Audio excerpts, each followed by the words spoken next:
my name is Zhishen Hu, and it's a great pleasure to present our paper PASS, a system-driven evaluation platform for autonomous driving safety and security. And this work is joint work with UCI ASCAR team. And we'll get started. So actually, as we all know that today's autonomous driving systems are becoming our daily life, but autonomous driving systems are actually a part of AI components together to make the correct and safe decisions. And unfortunately, the AI components are really vulnerable to the attacks. But the question is that can really system-level AI component error lead to the real accident, even problems in the real system? So I will show an example here. This is the famous stop sign attack called shapeshifter. And on component level, actually, it's very successful. It can fool the detector at a very high success rate. You can see on the right-hand side, the success rate is higher than 70%. But let's look at the video when this attack is facing a more realistic AD system with the same object detector inside, but a simple tracking system. Okay. As you can see in this video, there's an approaching vehicle that's going to the intersection with the stop sign attacked by the shapeshifter. But you can see, even though most of the time the stop sign is misdetected, but the vehicle stopped at last, and no stop sign violation is actually caused. This is actually because the system itself has some complexity and closed-loop control logics after the object detector. And these logics can help the system to avoid or to mitigate some system-level errors. And actually, the main point is that the AI component-level errors are not equal to the AD crashes. Actually, this is a very common sense in the community, and people know that. But the interesting thing is that we do a recent survey on the recent 5 years work on AD system security. But most of the system security work are still doing the component level only evaluation, and few of them using system level to maybe do some data collection or do some data evaluation. But the real system level evaluation is still lacking nowadays. And for more details of this survey, you can actually visit our SOK paper, and the link I will put on these slides at eventually. So there may be two reasons that why the system level evaluation is still lacking. The first is the cost. You can see if we want to do a system level evaluation, the best way is that we have a real vehicle and we run every experiment on that. But that's very expensive.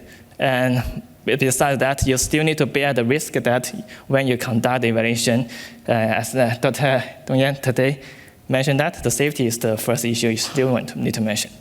So for this kind of two reasons, we are going to build not to say a no risk but a high fidelity system level evaluation platform. But actually, before that, we are still facing the high cost problem. We are not that rich. So we start with some CTF experiments. We start hosting two of these auto-driving CTF in the past 2 years. And in these events, we actually want to intuitively and visually to show that the system-level impact of the AD security work with the hands-on challenges. And with these hands-on challenges, you can see that how about the previous work, like the adversarial patch, the roll patch, or the invisible patch on the truck can really affect a real systems. On the left-hand side, you can see that this roll patch can really make the very famous ADAS system open pilot to deviate from the road. And the bottom one is actually an invisible truck challenge on our website, on our CTF events. But to do this, we actually built a very simple simulation based on simulator-based evaluation platform to support the events. And actually, that platform is the prototype of our current PASS. And you can see the prototype is on the right-hand side.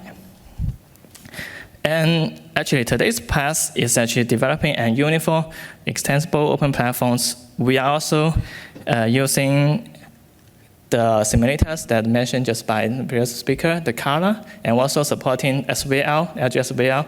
And we're using this mainstream 3D simulator to make the base. And based on these simulators, we implement a play and pluggable module AI system. We now have several basic modules in this pipeline, and then together they can work like a full stack AD system, such as the OpenPilot, such as Apollo. And based on this one, we also provide the uniform evaluation metrics for fair comparison. Right now, we have two sets of that. One is the system level evaluation, such like the violation rate, such like the whole package of the video that you can replay. And we also have the we also have the component level metrics, like the traditional, the misdetection rate, the attack success rate, to validate that the gap between the component level and the system level impact. And based on this, we are also working on the scenario standards to provide high flexibilities in the scenario customization.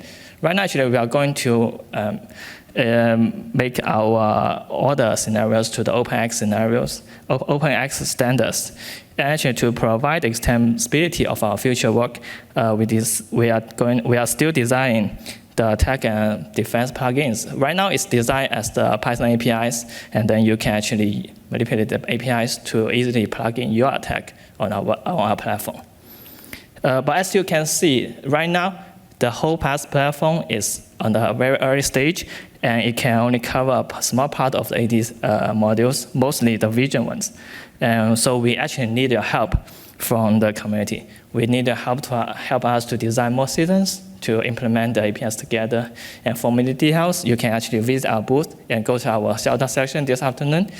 But at this moment, actually, you can really help us by providing your valuable suggestions and comments for our platform. And the link is right here. Thank you very much.